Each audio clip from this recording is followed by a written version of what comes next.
আমার বাংলাদেশের দোতারা সুর কতই ভালোবাসি, তোরা বাজারে ঢোল বাজারে বাসি, তোরা বাজারে ঢোল বাজারে বাসি।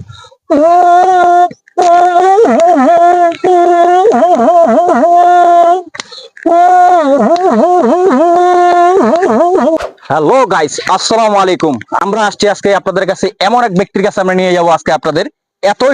এতই ট্যালেন্ট ওর যে আপনাদের মনে হয় গানের সুরে সুরে একটার এক সুর বাজাবে। আরো কিছু কিছু ট্যালেন্ট আছে, ওনার কাছে গেলে আমরা জানতে পারবো। চলেন যাই তাহলে আজকে। ভাই আপনার পরিচয়টা আগে জানিনি। আপনি ভাই, মোজাম্মেল? আমি ভাই মোহাম্মদ জাকিরুল ইসলাম। আপনার পরিচয়টা যদি একটু বলতেন, আমার ভাইয়া গ্রাম বাসা- সহকারে, বাসা সহকারে। আমার বাসা হলো দিনাজপুর ডিস্ট্রিক্ট, সাতাবগঞ্জ থানা, বগুলতলার বাজারের একটু উত্তর সাইডে জামিরা গ্রামে আমার বাসা। আমরা শুনছিলাম আপনার নাকি অনেক ট্যালেন্ট, আপনি নাকি গানের সুরে সুরে এই বাদ্যযন্ত্র